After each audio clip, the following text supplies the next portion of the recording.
My name is Dave Knittel, here with my two brothers, Christian and Matt, to talk about European and American soccer. Christian, hello. Hello. Matthew, hello. Hello.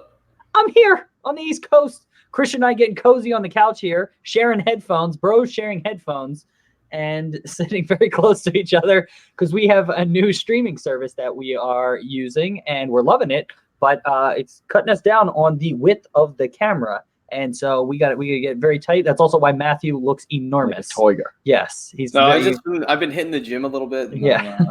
So your head is. And your head has doubled in size. I'm on the Barry Bonds workout plan. All right. Well, this is episode 132. What is it? 132. I don't know where I was going with 100. that. 100. Yeah, 132. I am coming off a bachelor party, so I am in that weird sort of funk where I'm not like hungover, but I just have so much shit going on in my head. Coming off a bachelor party. Okay. Coming off a bachelor party. Isn't that not the right way to say that? I don't think so. You guys don't come off bachelor parties? Stop saying that. So I was at a bachelor party this weekend, and I am no longer there. So I have left Because you came off of it. Yeah, because I came off the bachelor party. And so my mind, similar to how this whole conversation is going, is in a weird sort of state. I don't know if we're double there, too. That's throwing me off. And so there's going to be many instances like that where I'm tripping over my words. What we look like on the actual stream? No, this is what we look like on the stream. Okay. 100%. 100. Yes. This is episode 132. I know I said it weird again. 132. We talk about American and European soccer. We're going to be talking about the Premier League, Community Shield, whatever is happening in American soccer, so on and so forth. God damn it. All right, let's Sir. All right, let's the flux capacitor brothers are back. Yes, Sal, need to go back in time to that party. Yes, absolutely. What party? Either the bachelor party or Back to the Future, some sort of party. This party. Or this party. Yes, this is an amazing party. The Union are coming off a thrilling 5-1 victory as well. So Christian and I are buzzing. Matthew, I'm sure you watched the entire thing and are buzzing as well. Followed the game because I had to know what time the podcast. The Apollo. Remember the Apollo. The Apollo, the podcast. Did you watch the game or did you just follow it? It was. Oh no! It was on FS1. I don't have cable. Oh, okay. Oh, I'm You fancy. have mom and dad's. All right. No. We've vamped enough. I think we're ready to get into the Vamp? podcast. Yeah, we vamped. Okay, thank you. All right. All right.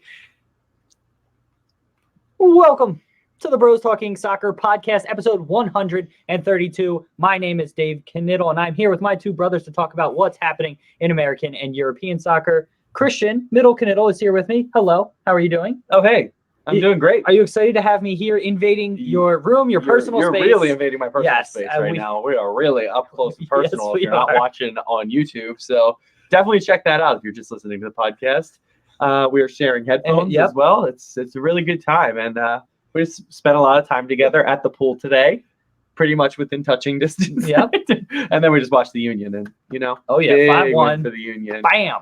Very exciting. So, doing pretty well. Awesome. Yeah, I'm thrilled headed as well. to the beach for the week as well. Awesome. Tomorrow morning. So. That is great. Matthew, Little Knittel. Hello, how are you doing? I'm doing great, David. Thank you for asking. It was White Linen Night in Houston this past weekend where everyone just wears white and there's like open container. You're allowed to have open containers.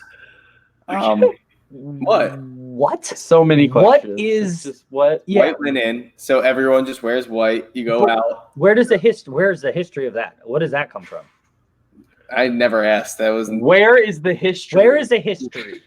That is a weird. Here we go. Liverpool fans talking about history. Oh Here my we God. go. Here we go. You guys wouldn't even know. All right. Well, that is, guys, I'm doing amazing. I was saying before we went live on the podcast, but people watching the YouTube have already heard this, but I was at a bachelor party this weekend, phrased it very differently than I did before.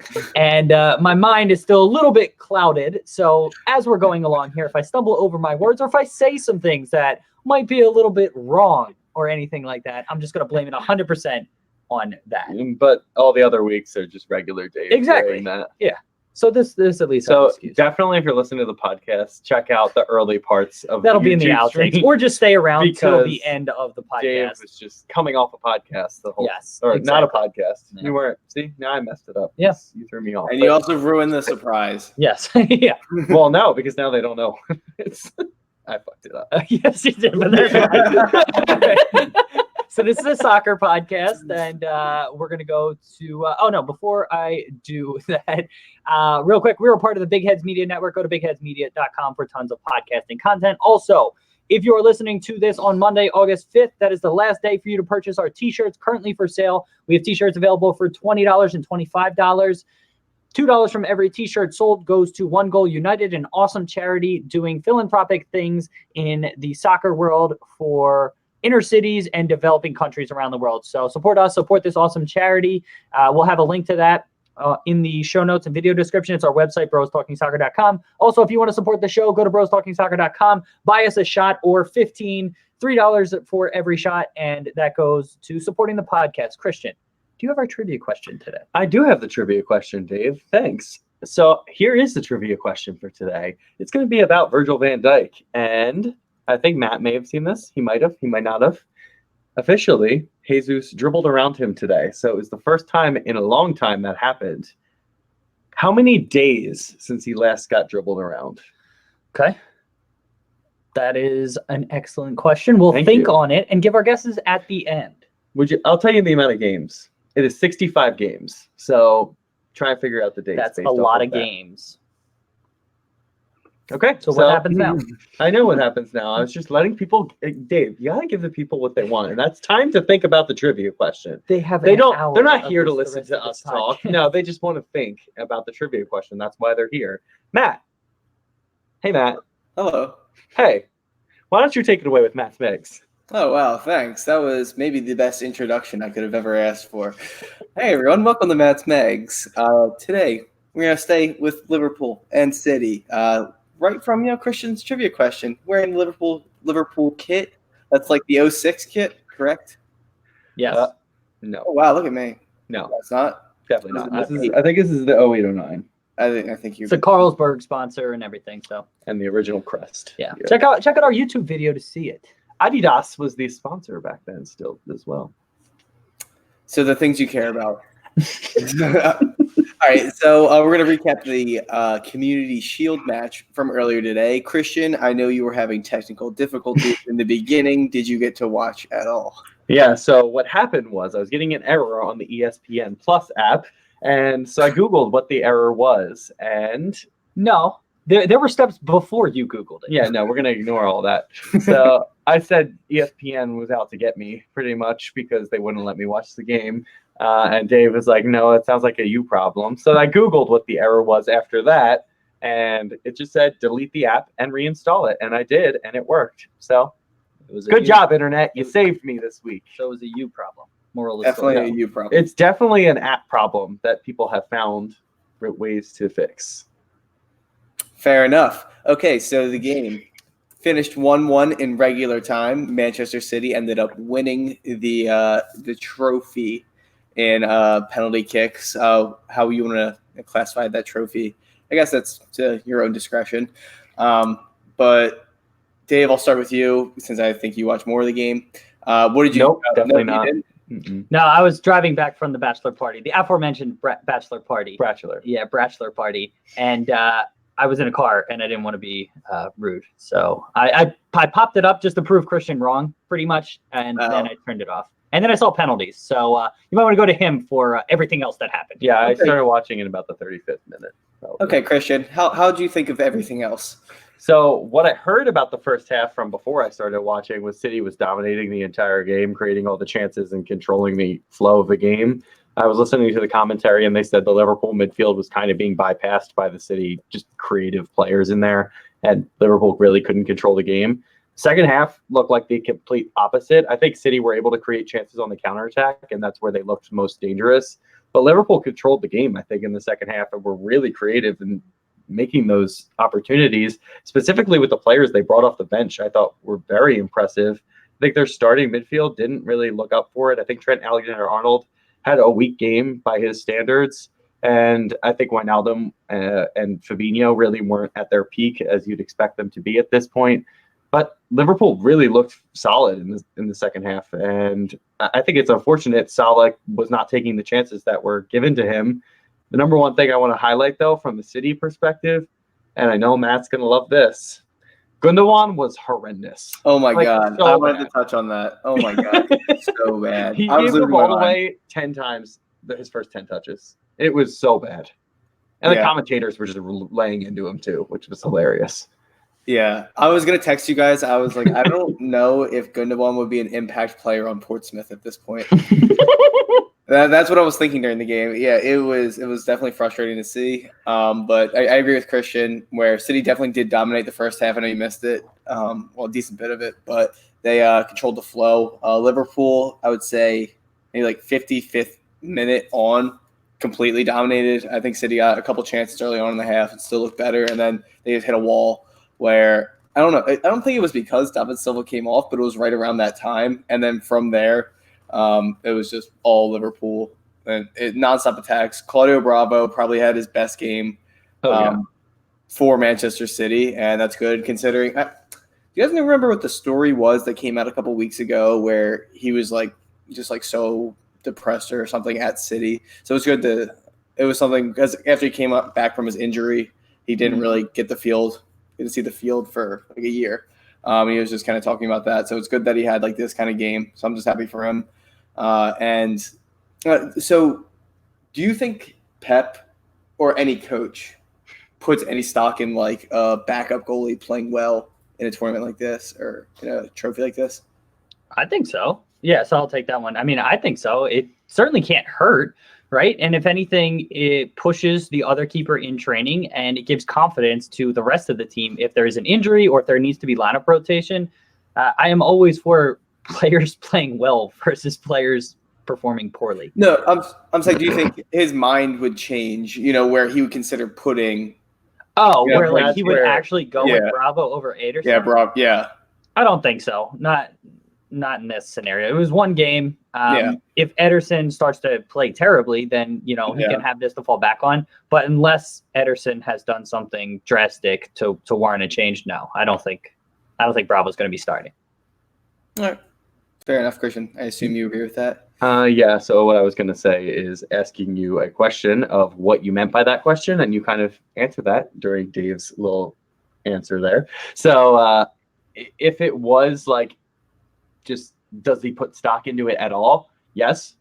I mean, you want to see somebody play well, and if he does, that means he is the backup goalkeeper. If he plays absolutely terribly, you might have to be looking for either your youth academy or maybe to do business in the transfer market. The fact that Bravo played that well means that they do have a solid backup.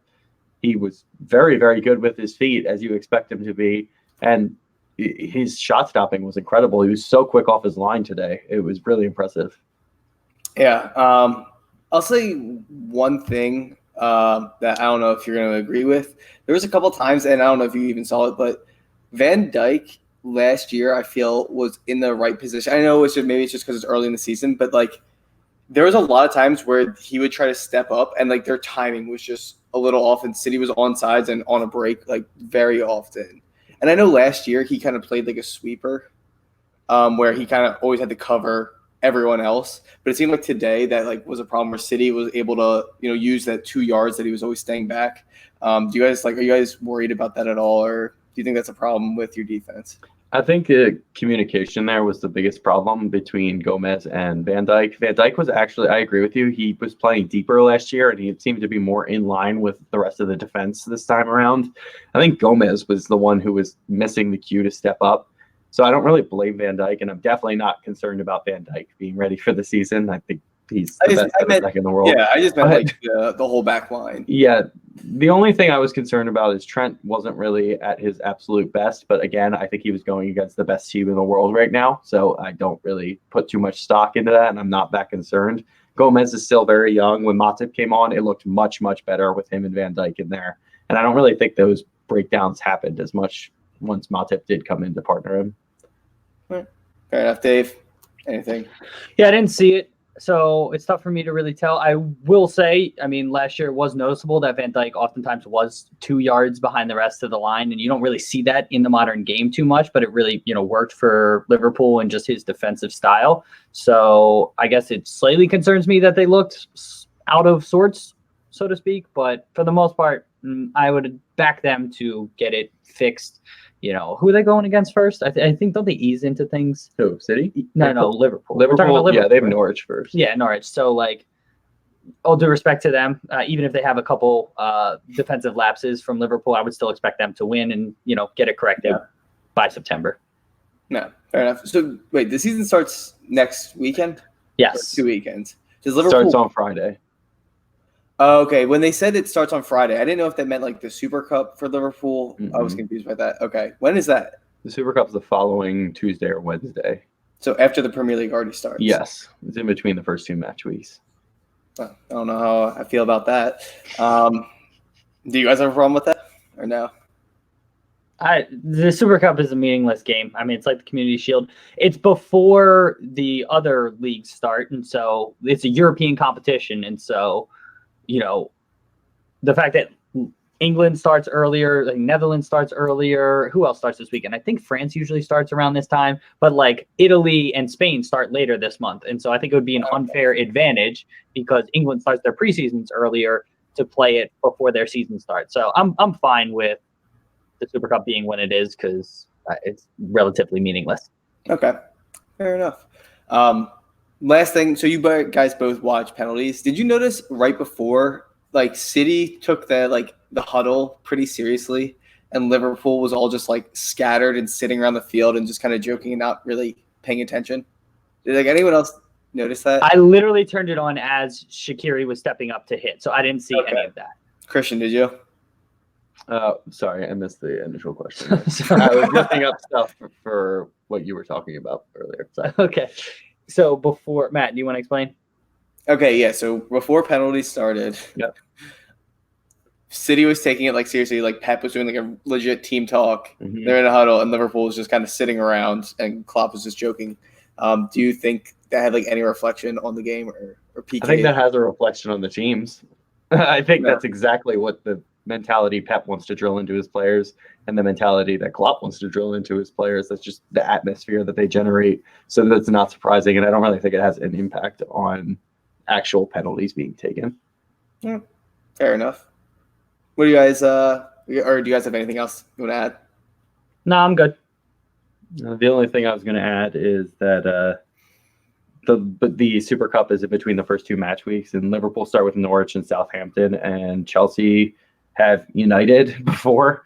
So I think that's a much more difficult challenge. Plus, they'll be on 2 days less rest going into the Super Cup game. So I wouldn't be surprised if Chelsea plays a very second team. Yeah. So we're going into the last week of the Premier League transfer window. Now that went into effect this summer.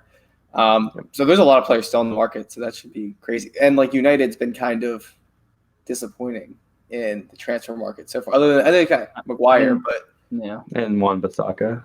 Oh, they did. Yeah, I forgot about that. And they're trying to get Dybala, but it doesn't seem Dybala has no interest in going there. It's very clear. He's kind of said that out right. So I haven't heard enough because they want Lukaku to go the other way. Yeah. Well, should be an interesting week ahead of us. But still staying on transfers, Man City. It seems like they are closing. I don't think it's been official yet, but so many sources are reporting that City is getting João Cancelo from Juventus for Danilo and $30 million, which seems like a crazy steal. He had an incredible first season at Juventus. Danilo is basically useless at Manchester City, and I have no idea why Juventus is just taking him. Christian, I'll start with you. What do you think about this deal? Well, as I said to you earlier, it's like Man City are signing Cancelo for $15 million, which is hilarious because that's saying that Danilo's worth negative £15 million. So I mean, obviously that's a joke. I just don't. Thanks for explaining it. Just in case everybody quick didn't maps. understand that. Danilo is really not what you want in your team if you is in a starting role. I don't think that he has that quality to. I don't think he's going to be starting for Juve, right?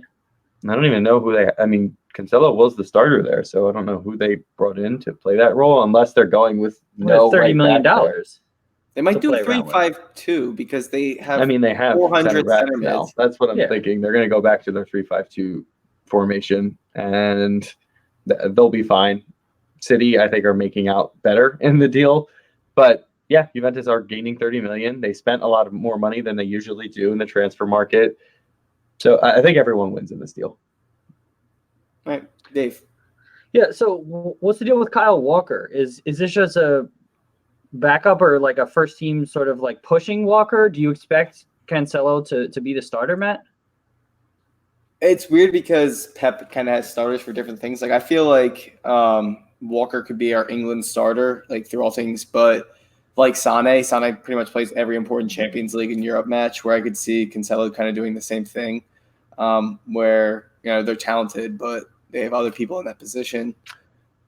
My guess here, is when they play against teams that are going to sit deeper, they'll probably play Cancelo because he's more creative and just gets forward in a better light. Like he's better on the ball. And Walker, when they're playing against probably other top 6 teams or maybe late in the Champions League when they're coming against really creative and fast wingers, they'll probably use Walker. That's my guess.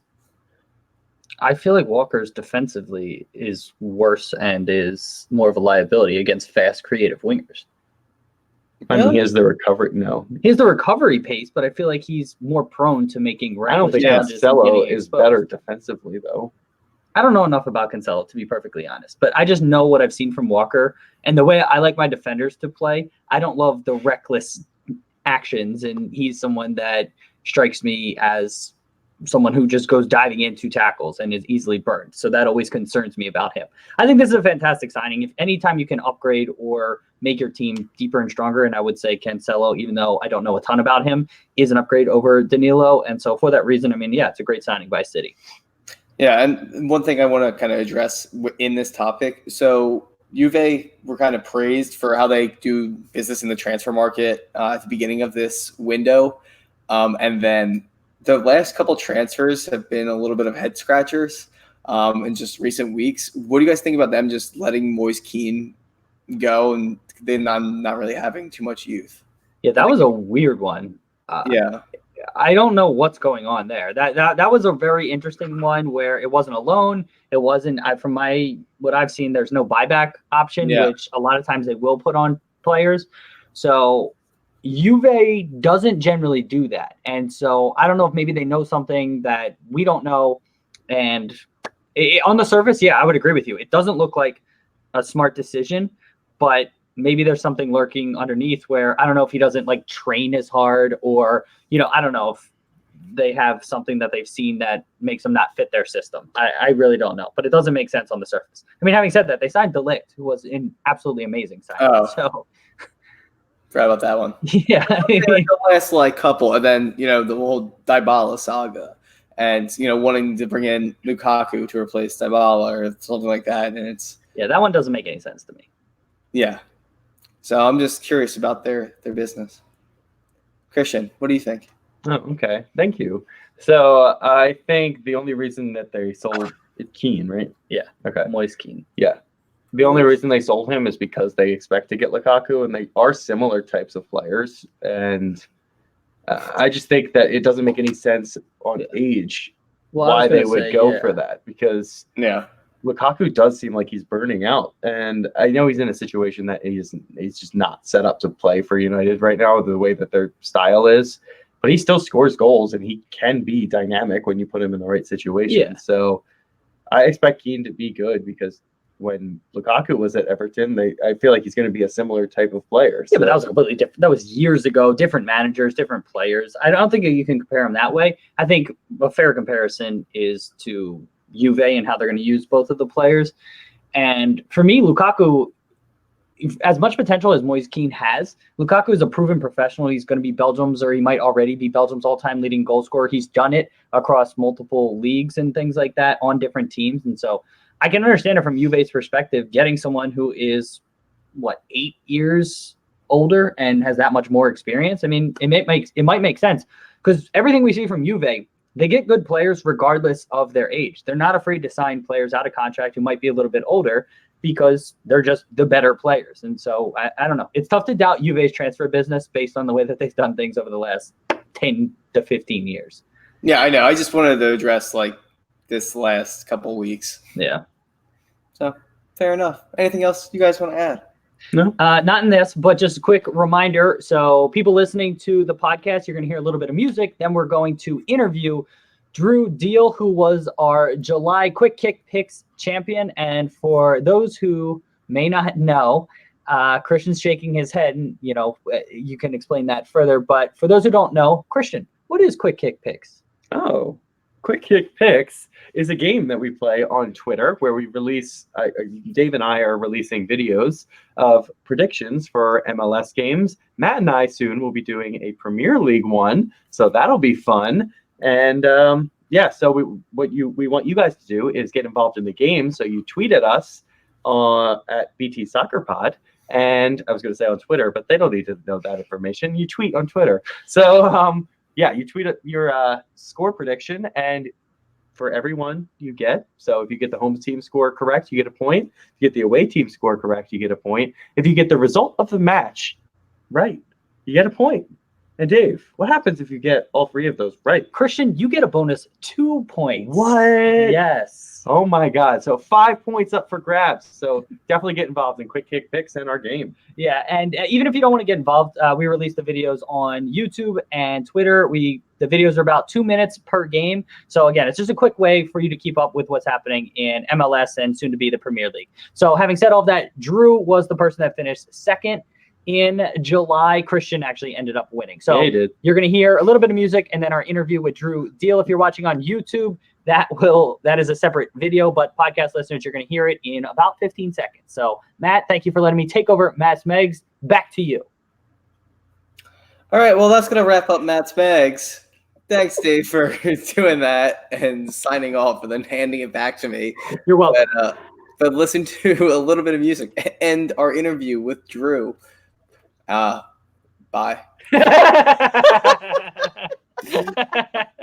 That's an excellent transition. Bye. Well, that was good. So funny. 20 minutes. All right, Christian, what do you? Oh no, we gotta do this stadium scene plug. Do you guys want to do the stadium scene plug? Well, hold on, actually. Let me get this up. Matt Trinket. Get trinked. Gets wrong. Okay, you ready?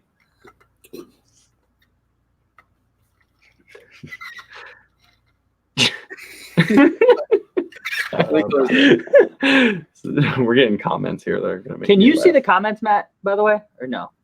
There's a private chat, but nobody said anything. No, not there. It's actual comments at the top of that screen. Do I need to hit show? Oh, yeah. Oh, no, that shows up there. No. Hey, the flux capacity. Okay, all right, so ready? you can't see that? That's weird. All right, whatever. Yeah. Sorry. Check out our friends at Stadium Scene. If you're going to any stadium for any sport in the U.S. or Canada, they have information on where to park, what restaurants and bars to go to in the area, what to do around the stadium, what events are happening in the area. They also have a bunch of other stuff they provide. Matt, name some of them. Well, they also partner with content creators like ourselves and offer you things like blog posts, YouTube videos, podcasts like this. And it's not just soccer, it's all sports in North America. Check them out, stadiumscene.tv. Excellent stuff, guys. All right, so people that are watching this video, if you want to check out our interview with Drew, that is a separate YouTube video. We released it earlier today on August 4th. It'll very easy for you to find. It's Quick Kick Picks July interview. Is it not going to be in the description? Oh, yeah, I'll put a link to it in the description. Good call, Christian. Well, you know. Yeah.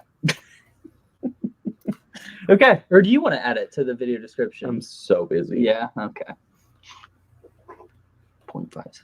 What is that picture? Oh, I don't know. Yeah, Sal, what is your photo on here? It looks like a Muppet, kind of. Big ass mouth. Yes. All right. Whenever you, how are we structuring this? We didn't really. I go in with it. Okay. So. All right. Well, however you want to do it. Did you get the private chat I sent? No, I see it, but we didn't get it. Oh, you only see that? What if you go to comments, Matt? Where he doesn't have at it. the upper right? Upper right, there's a sign up free and a login section. Oh, okay. No. A little bit below the upper right. It says right above private chat. Do you see brand or banners or comments or anything? No. Okay. All right. No worries. Like that we're doing this live on air. Okay, Christian. Okay. So we're going to talk about the Premier League here. You guys ready? Before I go into I didn't actually start. Okay, we didn't start? No, all right. No, relax. I mean, yeah, I'm ready. Okay. Power Ranger. It's not Power Ranger. I don't think it's a Power Ranger. I don't think so. But okay. Hey, everybody. Welcome to Christian's Corner, where we're going to be talking about the Premier League. We're going to be previewing all that you need to know, probably, as much as we can. So originally, we were going to go through each team individually and go for like a minute, but that's not enough time. So we're just going to hit the big topics here. So you guys ready to talk about this? Yes. Okay. Matt, I'm going to start with you. I guess we'll do the order of the top six is how we'll start the whole thing. What do you think the top six will be in the Premier League? Or do you think that another team is going to break in there? Well, the top six will still be the top six if you really think about it. Mm-hmm. All right. But so I think City is going to win the Premier League. So I have City, Liverpool, Arsenal coming up, Chelsea, Tottenham, United in that order. Top six, I still think it remains those six clubs. I can't see any of them falling out, and I know people like to kind of like bash on United right now because of that last year, but I don't think they're gonna replicate that or do worse than that. I think they could maybe be around that, but I still don't think they get worse. Tottenham, I can't see them dropping that far. Arsenal with the transfer window they had. And, just another year under the new manager, I think they're going to be better. Chelsea, I have at 4. I think I'm just really hopeful for Pulisic and, him being, like Hazard, instantly replacing Hazard, like nothing ever happened. That's just kind of my hopeful thing, but I could see them maybe going towards 6 and maybe battling towards 7 with their new manager as well. Not really. I mean, obviously Lampard, incredible player, but never managed. Okay, Dave. Never managed, a top club in the Premier League. So we'll see how that goes. Okay, fair enough. Dave, what do you think of the top 6 this year? Yeah, so I'm going to go reverse order just because I'm in the same kind of boat with Chelsea, and I ultimately have them at 6 for the exact reasons that Matt highlighted. The transfer ban, new manager.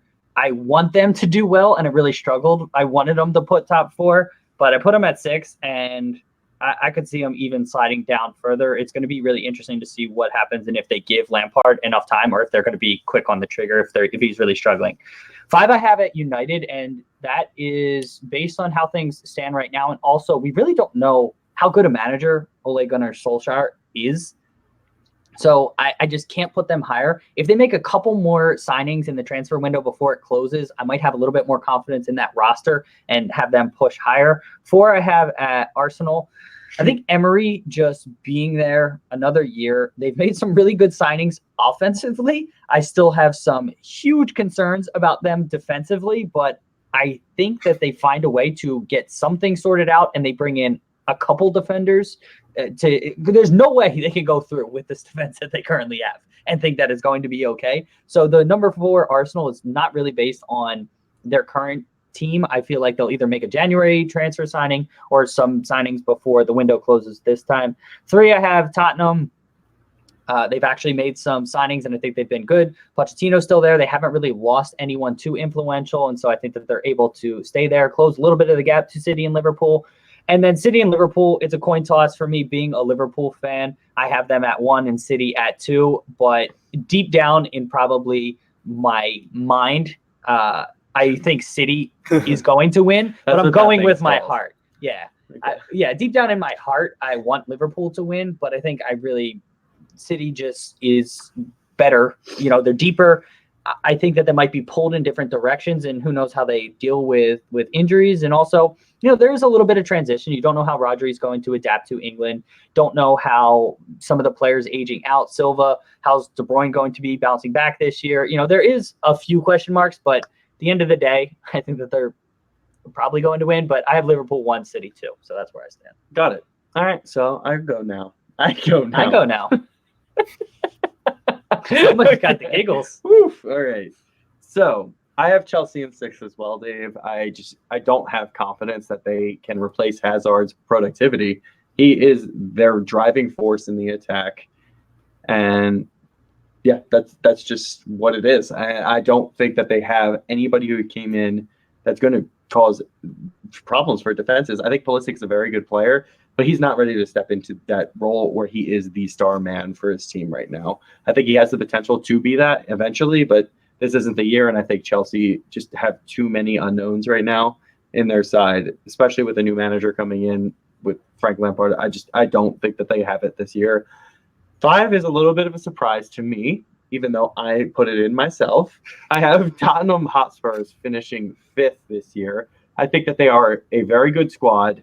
I just think that other teams have strengthened this year, and we may just see that drop off a little bit, especially with, I see a lot of Eriksen leaving rumors. So if they lose one of their players that is a star in that team and is a constant every week, I could see that happening, but that's another unknown. I still think that they will be fighting till the last day of the year, and it'll just what? Matthew, question. You can finish, but I was like, did Trippier? He left, right? He did. Atletico. Yeah. Okay, that's what I thought. Who do they replace him with? Yeah, I mean, I think they're going with Kyle Walker-Peters right now, which I don't think is very trustworthy, and their center backs are getting way up there in age now. Even though they're very, very good, I think that they're going to slow down, and it's going to be hard for them to keep up with the top 4 teams. In 4th, I have United, just barely beating Tottenham on the last day. I just think that they have the quality and they have strengthened defensively. But it was a toss-up between the two, and I just think United are going to get it. I do think that they're going to be coming from behind, though, and I think Solskjaer will be gone by the new year. Grow up, man. Oh my gosh. So in 3rd, I have Arsenal, which is probably the biggest surprise of my table right now. I think that they are a very strong squad in attack, and defensively, there are many, many questions I can ask about that team, but they'll have that productivity to score goals over and over again. So I just have faith in them to get that 3rd position. I don't think those 4 teams right there are going to have a lot between them. I think they're going to be very, very close between 3rd and 6th at the end of the year, similar to how it was this past year. What about Arsenal's defense? Do you not have those concerns? No, I just said that's what I was just talking about. I thought you were talking about that you had more confidence in their I know. I said I have concerns in their defense, but I think that they have enough firepower in that team to get with 3rd. Aubameyang, Aubameyang, Pepe, and Lacazette, that if they start with Ozil in behind and he really gets in the flow of things, they can be so difficult to play against in their creative ability. So I do think that they'll steal 3rd in the end. Liverpool, I have coming in 2nd. Unfortunately, I think City just are the best team in the league, and they're and they probably are. I think those 2 teams can arguably be the best 2 teams in the world right now. They are absolutely incredible. That game today was amazing to watch. It was a battle of 2 halves where City dominated the first half, Liverpool dominated the second. It really was just, I expect them to go toe-to-toe until the end. I think City pull away at the end. I don't think it's going to be similar to the way that it was this year. I think they'll have probably closer to 90 points, 90 to 95 instead of close to 100 this year, which, I mean, isn't that big of a drop-off, but it is. Like, that is a difference. I think both teams will lose more games this year. So I still think those teams are going to be at least 10 points ahead of everyone else. It just won't be 20.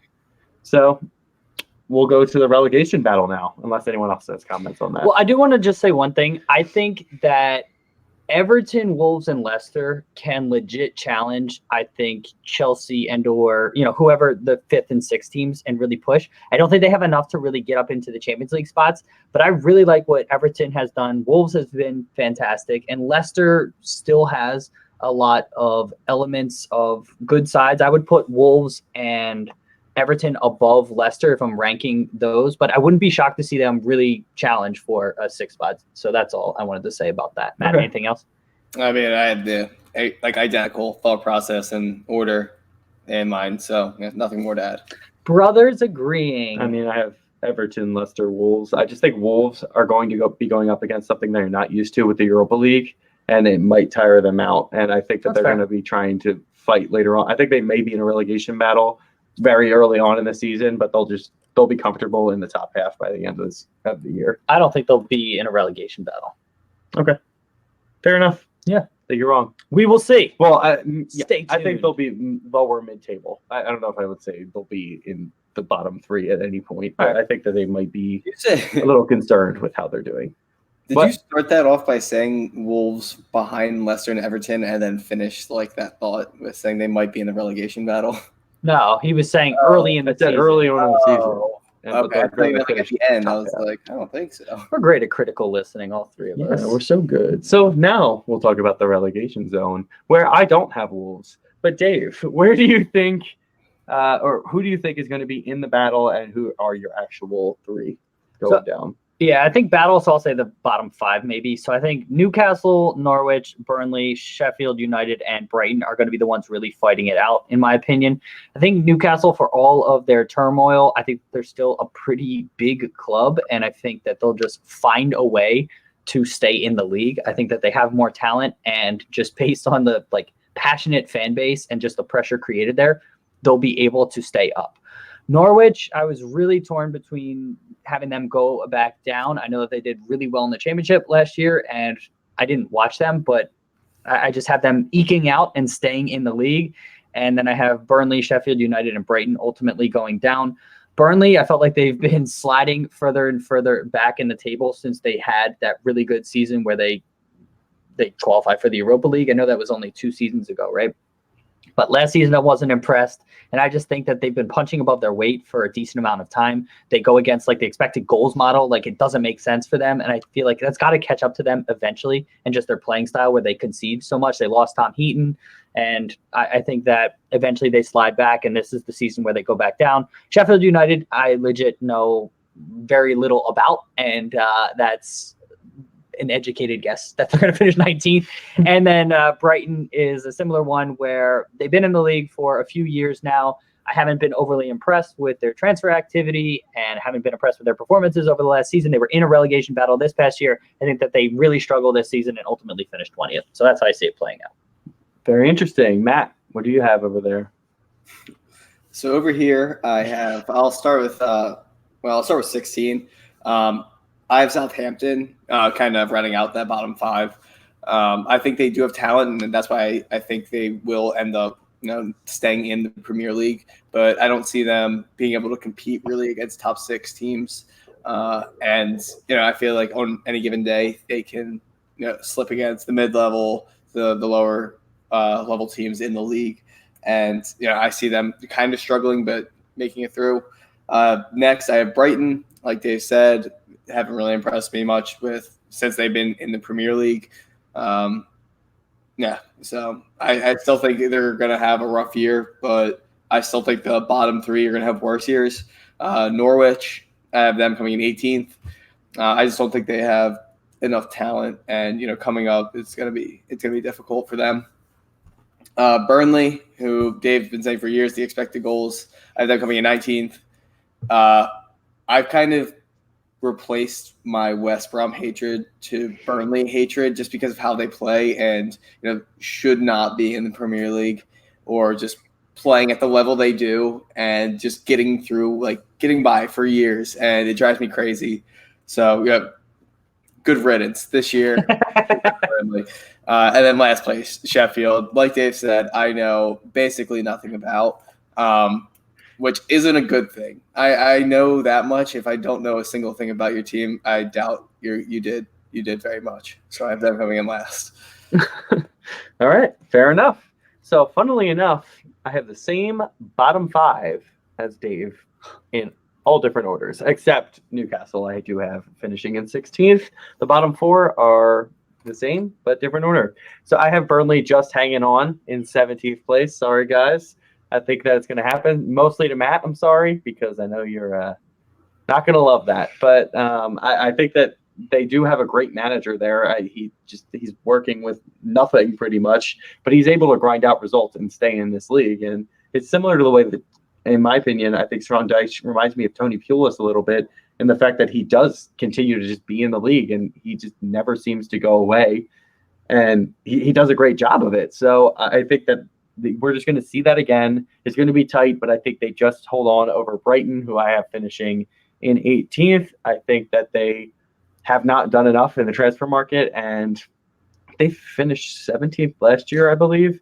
So I don't think that they have enough to compete. I think of the teams that come up, Villa are going to be, I have them up at 13th. So I think they're going to be comfortable. The other two are going to be Norwich and Sheffield United. I don't think that they have the talent to really compete in this league right now, unless they sign in the next couple of days someone to really make a difference. I think that they are average teams that are probably good for the championship and are going to be bottom dwellers in the Premier League. So I'm sorry. It's good to have you here, but I will see you later at the end of the season. So anything you guys have to add on that? I don't think so. No, not in the relegation battle. Yeah, not about that. What are we talking about next before I answer this question or ask this question? We're going to be talking about specifically the best players, managers. Okay. So yeah, mid-table. Is Zaha still at Palace? Yes, right now. For now. Okay. It doesn't seem like he's leaving, or no? I don't think so. With the transfer activity, I know Everton was in for him, but it seems like he's being used almost as bait, and then they sign other people. Happened with Arsenal. It seems to have happened. I don't know if the Keane signing prevents them from signing Zaha, but it appears that way. Yeah. So I would expect that he's still going to be at Palace. Yeah, I think if they do sell him and they don't find a suitable replacement, I can see them dropping into that relegation battle. I'm not saying they're going to get relegated, but I can see them dropping into that bottom 5. Fair enough. I have them in 15th right now, and that's assuming that he does leave. But even if he stays, I don't think they're going to finish 2 or 3 spots higher than that anyway. So pretty comfortable where they're at. Do you have anyone you want to mention or highlight in your middle? Nope, I've already said. Okay. So who do you think is going to be the best player of the year this year, Matt? Raheem Sterling, because he's top of the league. But yeah, I have him winning gold. I have him winning player of the year and Golden Boot. I think it's going to be his biggest year because just the amount of game time he's going to get and the chances he gets with the people around him. Aguero and Jesus kind of rotate a lot. Like Sterling, and they both get hurt pretty often for both our strikers, and Sterling can be used as a striker. So I think he's just going to get more opportunities, and the people around him, he's just going to be able to score so many goals. I'm not saying he is going to be the actual best player, but I think the position that City has him in has a good shot for him to be the player of the year. Dave? Yeah, I mean, that's a good shout. I mean, because I picked Liverpool to win. Is this player of the year? Is that what you said? If Liverpool wins the league, I think it's most likely going to be Van Dijk. That gets a lot of the praise, and he is so important. So I'll go with that. Okay. I am going with De Bruyne. I think he's going to come back this year, and it's very much based off of if he's healthy or not. But if he's healthy, you could see it today. He was a game changer for City, and he just finds those passes and waits that ball like pretty much no one else in the Premier League can do. He is so talented at his role. So I think that he's going to be back to that position and just be the star man that the Premier League saw that he can be a couple of years ago. All right. So top scorers, Matt said Sterling. So I'll go to Dave here. I'll say Salah. I know he didn't finish great today. And he had that ridiculous season 2 seasons ago. He had a, quote, down year last year and still scored more than 20 goals. I think if he can split that difference and have a really good season for them, I think that he ultimately, is able to score upper 20s, approaching 30, and he wins the Golden Boot, and Liverpool wins the league. All right.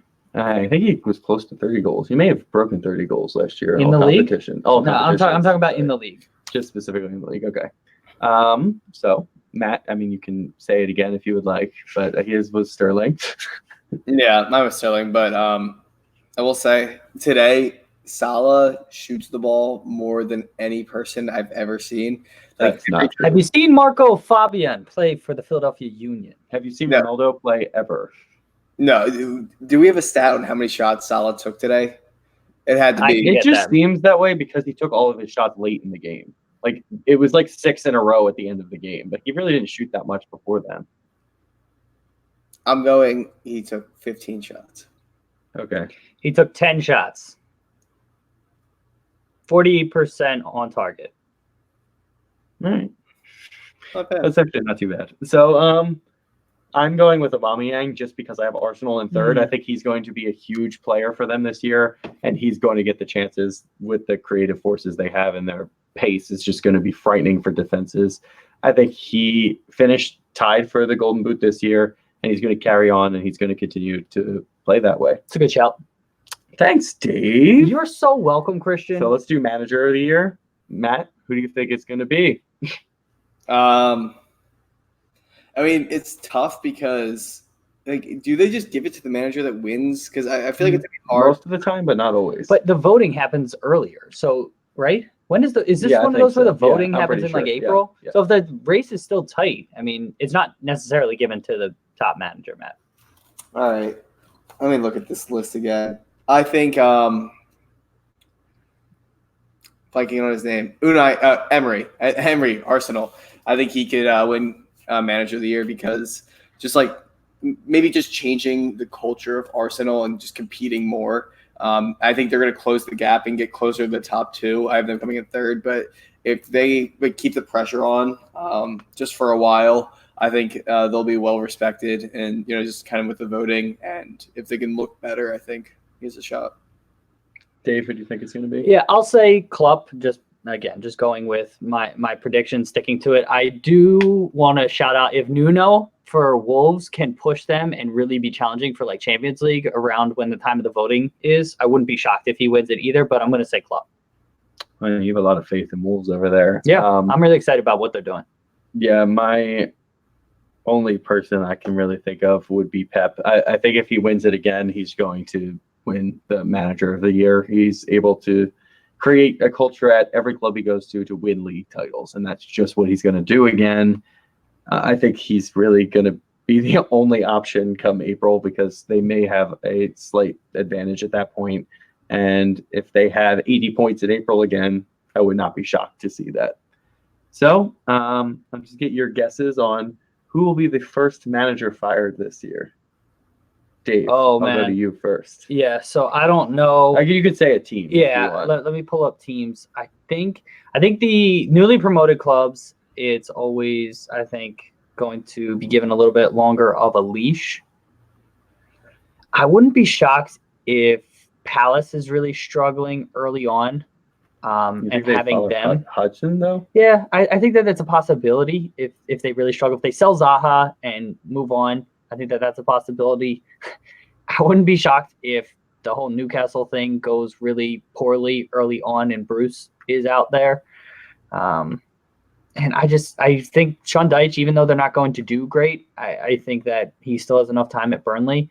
So, and Brighton has a new manager, right? Mm-hmm. That just came in there over the summertime. Yeah. So I think he's going to have a longer leash. I think I'm going to have to say Hodgson. I think maybe they struggle early on and they move on from him. So that's what I'll say. Matt? I would say, I don't know who the manager is, but the Palace, because I know just whoever that manager is. But Roy Hodgson, who we've just been talking about. Critical listening. All right, Hodgson.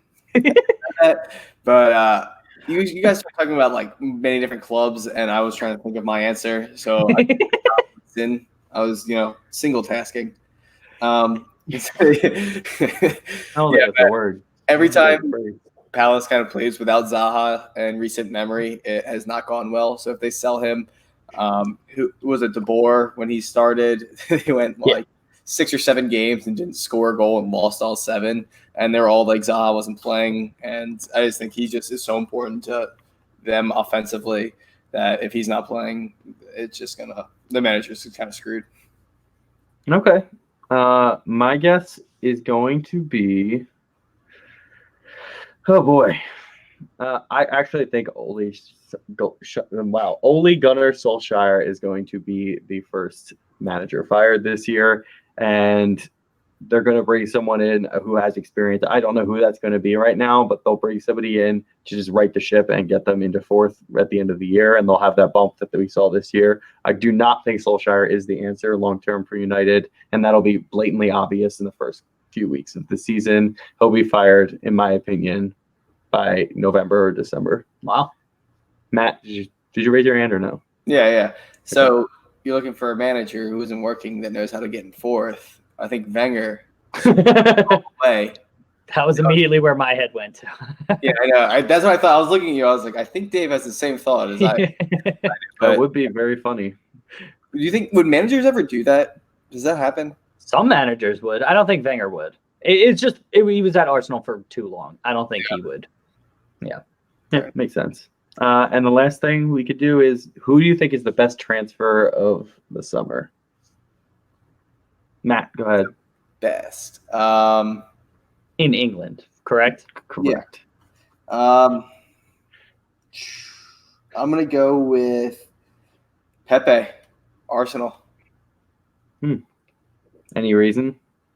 Or just that's what you think? Like, just another element to their attack. I think just like him being direct and just kind of like pacey. I think he's going to fit in well with that front line. Okay. Dave, what do you think? So that was going to be my answer too. So I'll say Maguire. For as overpriced as he was from Leicester to United, their center back situation is a goddamn mess, and he's good enough. I don't think he's a world best defender, but I think he's good enough, and he'll bring a level of stability that they've needed, especially with Bailly going down with a 4 to 5 month injury. Maguire should step in and do really well there. So I'm going to say Harry Maguire, even though it was completely overpriced. At the end of the day, they got the player that they wanted. We saw how well that worked out for Liverpool. Not saying he's the same player as Van Dijk, but you pay for the player that you actually want, even if it costs a little extra, it's good. All right. Mine's going to be a little bit out of the top 6 here. And Good. I'm going with Leicester and Yuri Tillemans. The fact that they were able to sign him after loaning him last year is you could have said Pulisic, but you didn't. I think he is a very, very talented center midfielder, and I wouldn't be surprised in a year or two if one of the big clubs come calling for him. He is very good, and he was locking down that midfield last year for Leicester. I think he's the reason that they're going to be pushing Everton for that 7th position. Everton just pipping it at the end of the season, but he is somebody who can create chances. He can score goals, and I am very excited about him. That's a good one. Yeah, I like him as a player, and he's still like 21 or 22 years old. He's it's so crazy young. how young he is. Yeah. All right. So anybody else have anything you want to add before the Premier League begins? Nope. I will say for those following our quick kick picks, I've referenced this before, but I have a homemade expected goals model for the Premier League and MLS. And so if you want to know how that is going to happen, if everybody plays the exact same way that they played last year, so I don't know how valuable this is, but we'll tweet it out from Bros Talking Soccer. That'll be the Kniddle expected goals model table. I'm not going to run through it now, but if you're looking for that content, hit us up on Twitter at PT Soccer Pod. So that was the last thing I wanted to plug here. And then we'll post, I guess, our tables on Twitter. Yeah, we'll post our full ones, and then we'll keep track and tweet it out at the end of the year. I guess what if you post yours, tweet it at us as well. Well, you guys can be a part of the game as well. The way that it works, Christian, you want to explain it real quick? 5 points. Yeah. So the way it works is you predict the table. So you go from first place to 20th place, try and get them in order. And if you get this position of the club exactly right, it's 5 points. For every position you are away from that, you drop a point. So if you're one position away, either up or down, it's 4, 3, 2, 1. So more than 5 positions away, or 5 or more, you get no points.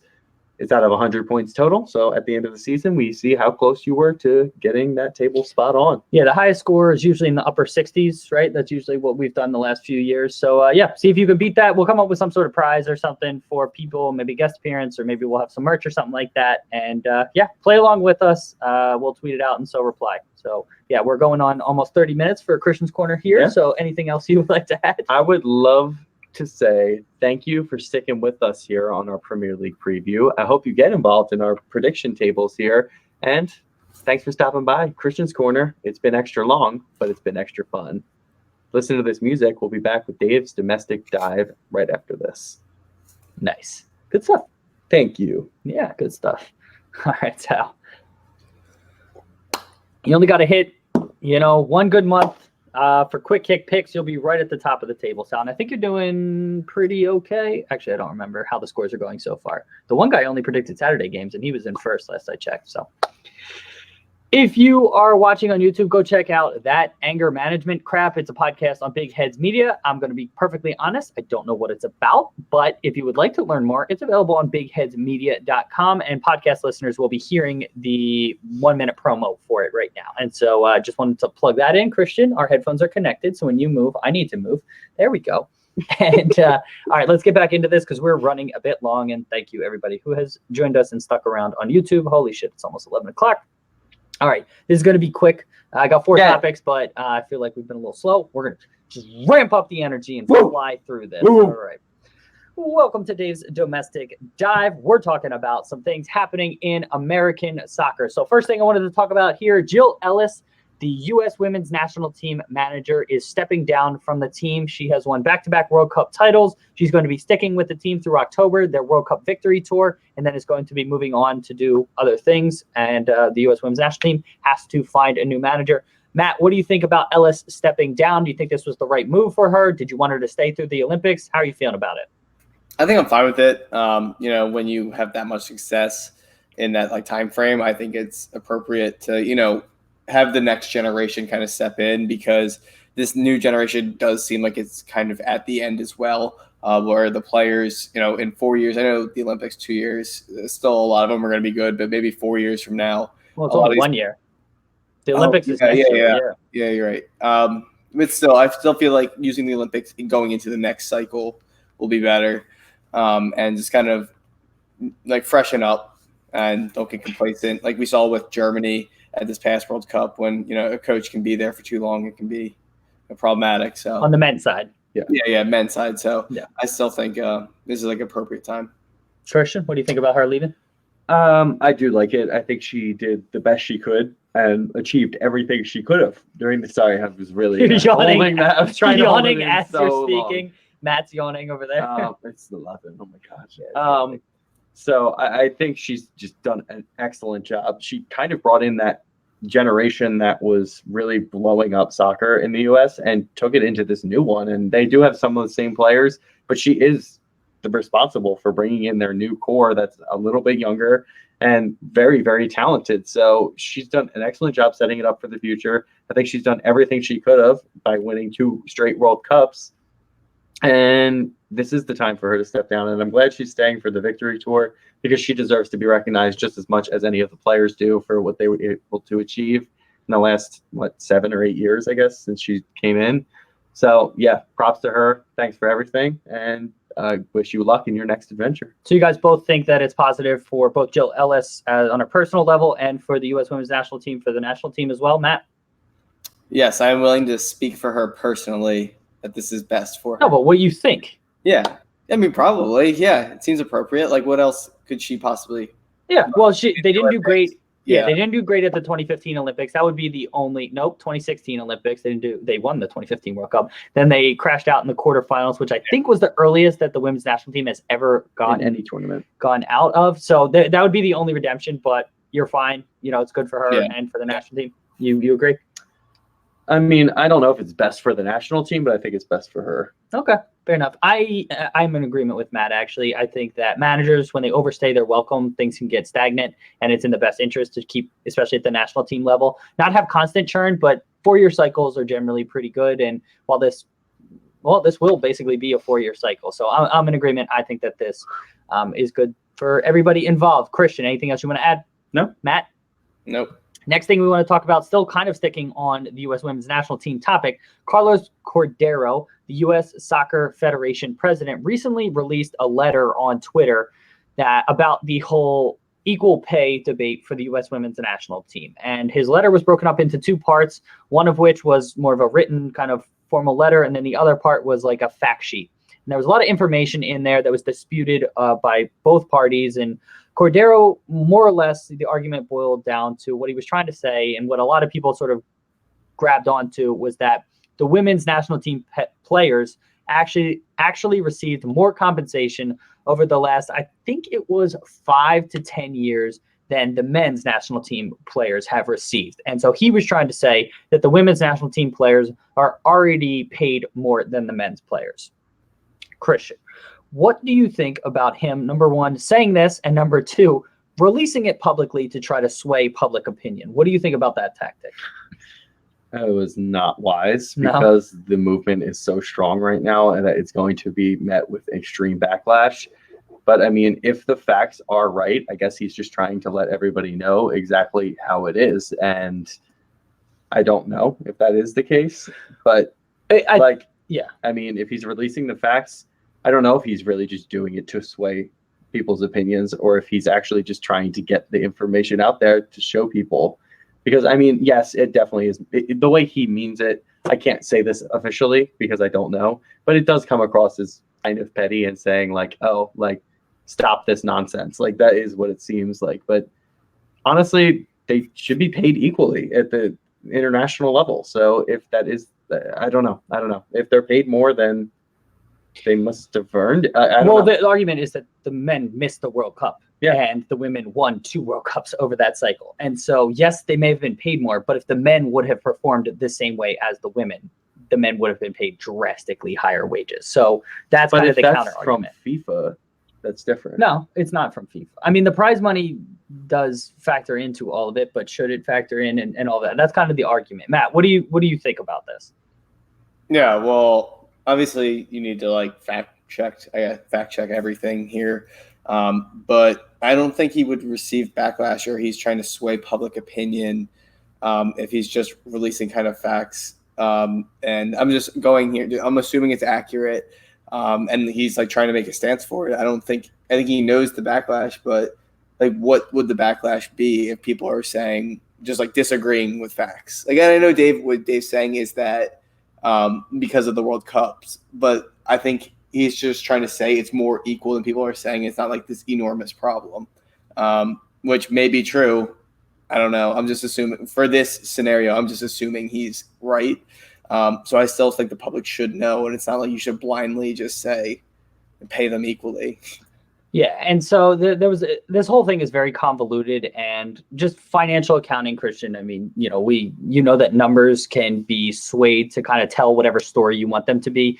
And in this one, I think that sponsorship revenue wasn't like broken out and there were certain things excluded. And I don't know. I don't really know what I know what he was trying to accomplish, and it worked. There were a couple prominent journalists who don't really follow the situation. They sort of tweeted out that, see, the men's players actually make less than the women's players. And so I think that this was a very strategic decision. This wasn't just him trying to release the information. He did it with a motive. And I think that it was successful in some ways, and it was unsuccessful in other ways for people following the situation very closely. And it's just a really muddy situation overall. And I don't know how, this will ultimately get resolved. I think it's going through arbitration instead of actually going to be a legal case, which there's a lot of complexity that goes along with that. Just something to continue to follow. And it ultimately boils down to the 2 national teams, women's and the men's teams, negotiated completely separate contracts with the federation. And I think in the future, I think Norway does this and some other federations have adopted it. They're just going to kind of negotiate together and it'll be kind of one big union from that perspective. And the counterpoint to all this is US Soccer has said that they're more or less propping up the NWSL and they pay a lot of salaries through that. And, they're trying to make the case through that. And again, it's a very, very complex issue and it's not just cut and dry. The women likely should be paid more, but I don't know. The last thing I want to bring up here, if the women's national team players were paid more, but then NWSL ultimately either folded or the majority of the players in NWSL made a ton less money because US Soccer no longer paid into that. What do you think about that situation? Should the current women's national team players have to forfeit their potential earnings and what they ultimately deserve for the betterment of the league? Or do you think that they should be compensated because they've earned that and that's what they're worth, and the league should be put in a more precarious decision? Matt, you're smiling. What do you think? Can you make that question just a little bit longer? Okay. That was just very... Well, it's a very complex issue, and I can't just say... Yeah, I don't know how to make it shorter. Basically, should the women's national team players give up some money for the betterment of their league, or should they get what they're actually worth and then potentially do damage to their current league? So is that stunning? Because does, I guess, U.S. soccer, I'm confused. How does that operate with with MLS compared to? So MLS, in its early days, there definitely was some overlap, and U.S. soccer and MLS clearly have a very intertwined relationship, but it's not quite at the level that U.S. soccer is funding MLS directly. There's TV rights deals, and there's a lot of intermingling. But by all reports, and there's a lot of different reports out there, U.S. soccer pays money and pays salaries of NWSL players directly in some cases. And I think it's the same. Canada chips in and the Mexican Federation chips in, I believe, as well on some things. And so they are directly funding. Okay. So I'll say that I don't think the national team players should forfeit that money, because I think the NWSL is on a solid path right now, and I think they're on ESPN, right? They just got ESPN Plus. ESPN Plus. So more money will be coming in the next couple of years. So I still think that it might not be as simple issue as fixing it right now, but in a couple of years it'll be more level. Okay, Christian, what do you think about my question? Do you remember? They should absolutely sacrifice their league or their wages to make sure the league stays afloat, because yes, they could take the money right now and they could go to Europe and play there. But what's the point of that? The U.S. have the best team in the world right now. Why would you not want to be playing in your country where you could really start to build and grow? You might be sacrificing some wages now, but you're building for the long-term betterment of everything. And that seems to be what the protestations are, and what they're trying to explain to everybody in the public right now. They're U.S. saying, soccer is? Yeah, they want women to be earning what the men do eventually. And for that to happen, you have to build from the league and just start to build up like that. You are building from the foundation right now, and it's very early stages. Matt? Well, the only thing I would say about that is that you don't need, NWSL doesn't have to be the only league. You can easily go play in Europe. Brazil is one of the best men's countries, and their top players aren't coming from the Brazilian league. Argentina as well. You can play anywhere in the world where their leagues aren't. But it's very early stages, so the U.S. should jump out and try and be the best women's league in the world. I mean, they have, but if these other clubs, at some point, they can't compete with these European clubs that have had all this funding for this much time, how are they ever going to compare against once Man City and Man United are investing in their women's teams? How is this newer American Soccer League going to compete with that? Yeah, it's a broader issue with just the way soccer is organized in this country, and we're not going to get into it here, but more or less the way it's done overseas is clubs are prioritized, and that's what's most important, and the leagues are just there for the clubs. In this country, oftentimes we more focus on the leagues and what's important for the leagues, and then franchises come and go, and they're not intertwined and all of that. So we even see it with the Portland Timbers and Portland Thorns.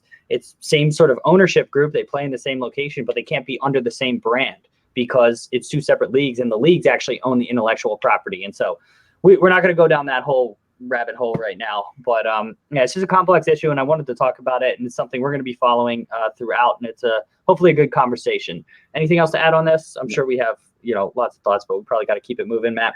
Keep it going. All right. I want to talk about the possible MLS player strike, but that's not going to happen until next year. So instead, let's talk about the last thing here. Over the last few days and weeks on Twitter specifically, there have been some interesting arguments. So Julian Araujo, who is a promising U.S. youth national team player, he's a dual citizen with the Mexican Federation, or he's dual Mexican and American. And oftentimes, America has a lot of dual nationals, and they're recruited by both the U.S. Soccer Federation and Mexico, or whoever, Germany, Netherlands, whoever it might be. Araujo has said recently that the general manager and people in the Mexican Federation have been texting him and have been communicating with him while he hasn't really heard anything from U.S. Soccer. Now, he has already played for U.S. Soccer. He was recently in a camp with them. I think at the U23 level, he went to the U20 World Cup and he didn't play there. But I want to talk about the contrasting styles on recruitment and just talking to players and keeping them engaged. Who did I go to first last time? I think Matt. So Christian, I'll go to you first. What do you think U.S. soccer's responsibility is from a recruitment perspective on dual nationals or just managing youth players in general? Do you think that they owe it to the players to keep an open communication, or is it just, we'll communicate with you when we think, we need to communicate with you? What do you think about that? If another country is coming after them, you should be open and talk to them as much as possible to keep them in your country. Like, that is very, very important to keep the talent that exists interested in playing for your nation, because this is one of the biggest rivals. It is the biggest rivalry in CONCACAF. You do not want to be losing talented players to Mexico if you're the U.S. And it seems like the U.S. are doing better from a recruitment perspective. And I don't know why the U.S. isn't just being open and honest. It seems to be that way a lot in a bunch of different aspects, but they just need to be more blunt, be more straightforward, and just get in contact with people when they're a young age before they make their decisions. So how? Like, just text them every week, every month? How to keep in contact with them? How would you ideally do it? Initially, reach out to them, and then anytime they have questions, be open to responding. But he's been in U.S. camps, right? We've shown a commitment that we value him as a player. Where's the line? How often do you need to text him? Are you only texting him because Mexico texted him? Well, if you think it's how would they know that? Huh? Well, he's come out and said that. Well, I know, but I'm saying for you, just constantly text players all the time, is that overly? If this is a huge talent that you expect to be a star player for you, then yes. But so only if they're huge talent. Yeah. But how do you know? He's 17 years old. You don't know how he's going to develop. Well, you see how good he is now. If he's a star now, then yes. Interesting. All right, Matthew, where do you stand on this? They're going to send out mass texts to everybody with dual citizenship in the pool. That's where I think we're going to go. But no, it's like I think it might come from just like what Berhalter's done, because there was another player. Oh no, Jonathan Gonzalez. Yeah, and him, and I'm even thinking like in the actual camp with Sargent, how he kind of wasted his summer with the national team, and I just think his take on youth players is completely different from a couple years ago when we had Klinsmann. He was super invested in the players that had dual citizenships, made sure they were playing for America, and I think it just comes from that position down, where Berhalter I think doesn't. I think it's Ernie Stewart. In fairness, it's Ernie Stewart. Berhalter could be involved, but the equivalent of Ernie Stewart on the Mexican Federation is the one mainly doing this. Yeah, I still think it would mean a lot from like a head coach, and Klinsmann was known for reaching out, and I'm sure he wasn't asked to do it. I think he knew that's what he had to do, and especially coming from America, like we need any talent we can get that is leaving the country. Yeah, and just the way that just people communicate these days, how easy it is to text people or email or just keep tabs on them, especially with the internet, and you can watch streams. I think that U.S. Soccer should have an extensive scouting network and at least prepare, documents, and then you send them to Ernie Stewart or Berhalter or just a top aide, and they just keep in contact with players. They manage them similar to like college recruiting, for football. And it's all about just keeping in contact with people. And it's little things that shouldn't take a ton of time. If you have a scout summarize, what this player's been up to the last couple of weeks and just send words of encouragement, I certainly don't think it could hurt. Now, the counter argument to all of this is that you want players that are passionate about your country, and you shouldn't have to recruit them. A lot of times the U.S. Soccer says they want players that are passionate about the country to commit and play with them. Where do you, Matthew, you're making faces, do you agree with that assessment, or no? Do you think that you have to recruit these players? I think you have to, because with these young kids, they don't know. They in their head they might know something, but at the end of the day, they're kids. They're going to go with whoever's kind of wooing them the most a lot of the time. And if you have a federation that seems like they care more about you at a young age, you're going to think, okay, that might be worth it. And especially when they still have time, I think they do need to recruit. All right, what do you think about it? I don't know what else to add to this. No? So you don't... Okay. All right. I don't really have much else to add to that. Okay, you don't So you don't have any sort of opinion on whether you should recruit players or whether you think that they should want to play for the country. I mean, both should be a thing. Like, I don't know. If someone doesn't want to play for you, then okay. I think that's more important. If someone doesn't want to play, well, it's not that they don't want to play. It's that Araujo has made comments that he's open to whoever calls him up first. So when somebody says something like that, and he's more or less, he's Mexican-American, it's 50-50. He feels both Mexican and American. In that sense, I mean, are you okay with having to recruit players like that? Or do you want to have to just have him make his own decision? And even if that means that Mexico, who is talking to him, Yeah, I mean, wins. No, I don't think that they should go out of their way to recruit him. If he's saying that, you call him up when his time comes. Because now, if he doesn't fit in, then he doesn't. Yeah, so you shouldn't just cap tie players and give them time just because they're dual nationals and things like that. Yeah, because he could play and then not be good for 10 years and we never see him again. So what's the point of that? Yeah, and it also wouldn't be good for his career. And then I don't know if it would be good for other players if we play him and then it doesn't work out. Matt, something else to add on this? No, but I still feel like thinking they're going to, not return to a national team isn't a good way of thinking about it.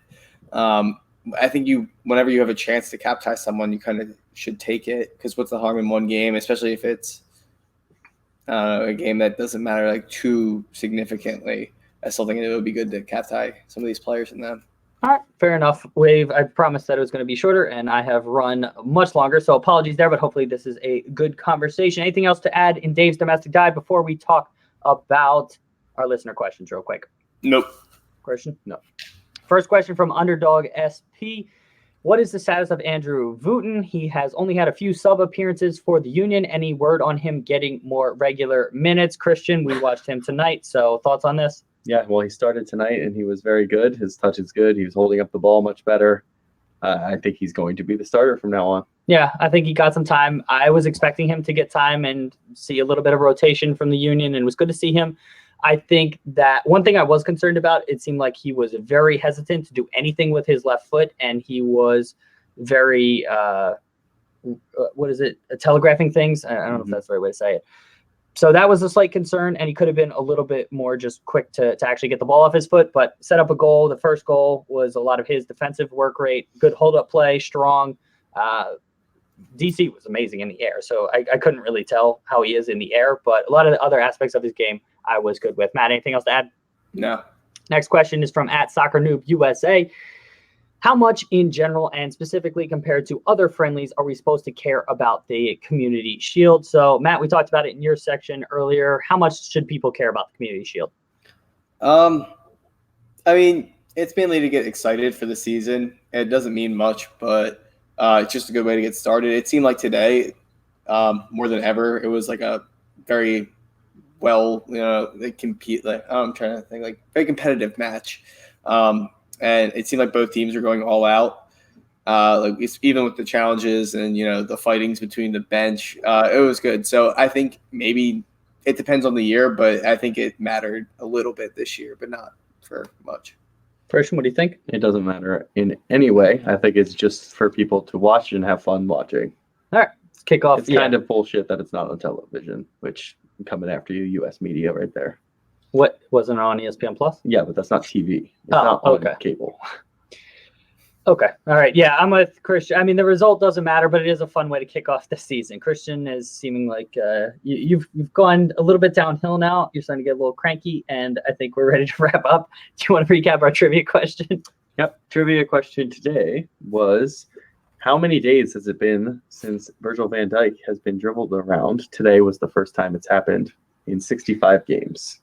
438. Wow. Very, very large numbers. Matthew, would you like to give a guess? And now that wasn't just go. Like 685. Okay, well, you guys straddled it there. It was in between. There you go. And let me pull up the answer. We straddled it. There were some other things said on this podcast. We've gone very just innuendos all over the place. 519 days he went between getting dribbled around. And Gabriel Jesus did it today for Manchester City. What was your guess, Matt? 6 something. 685 or. All right, I think I was closer. Put that on the win column. Guys, thank you so much for listening to this podcast. Reminder, we have t-shirts for sale. If you're listening on August 5th, go check them out on our website, brostalkingsoccer.com. $2 from every shirt sold goes to One Goal United. If you liked what you heard here, please consider leaving us a review on iTunes. 5 stars and a written review helps us out so much, and it only takes a minute of your time. We would really appreciate it, so please consider doing that. Christian, can you quickly tell people about our Slack? Yeah, so Slack is a chat room where you can join Dave, Matt, and myself, sometimes Matt, but Dave and myself most of the time. And there are other people in there who just love soccer, love to talk about it, and you can join all these different channels, which are the top 5 European leagues. We got MLS in there, Liga MX, international soccer, a general category where you can talk about anything. And that's really, that's what you can do. And to get involved, you can tweet us at BTSoccerPod or email us at bros.talking.soccer@gmail.com. Matt, want to tell them about our website? Oh, yes. Our website is www.brostalkingsoccer.com. There you can find past episodes. You can read about us and our past lives, the people we used to be before we became huge media influencers. And there is also a store link that has our merchandise that's on sale. It ended today, tomorrow, the 5th, when it comes out. The 5th, but we actually have, so the merch sale will still be, you can buy sweatshirts and long sleeve tees on there, throughout. And actually, I think the t-shirts might still be up there as well. And it'll be a surprise to us as well. But yeah, and there's also an Amazon store link through the website. No additional charge to you. You go do your typical Amazon shopping. You just have to go through that link. We just get a small percentage, and it would really help support the show. Thanks. Absolutely. Yep. And if you want to buy us a shot, you can do that on brostalkingsoccer.com as well. $3, and all goes to help support the show. So please consider doing that. Also mentioned this before, I have a fantasy soccer startup. If anybody wants to learn more, and if you specifically have mobile app development skills, I'm really looking for someone, and I think that this has a lot of potential. I've been working on it for a number of years, and I'm looking for a legit partner. So if you're interested, or you know anyone who might be interested in having a conversation, please reach out to me at BTSoccerPod or send an email, bros.talking.soccer@gmail.com. Christian, final words. Nope. Matthew. Thank you for being here. You're all great. Thank you so much, everybody, for listening. We appreciate it. Everyone who has interacted with us live on YouTube. I hope you enjoyed our new stream setup. I know I am pumped about it. If you don't know what I'm talking about, go check out our YouTube channel for all that. Thank you so much for listening. We'll be back with 2 interview episodes this week, one releasing on Wednesday, one on Thursday, and we'll talk to you soon. See you, everybody. No, Friday. I'm recording on Wednesday and Thursday. And actually, now that I said that, I need an interview earlier. Because if we're recording Wednesday, it's supposed to come out Wednesday. All right. I'll have to figure that one out. Everybody have a great time. Apologies, we're running out of steam here. I've gotten very little sleep. I think Christian's in the same boat as me. Mm-hmm. Matt looks tired as well. So we appreciate you being here. We'll bring the energy next podcast.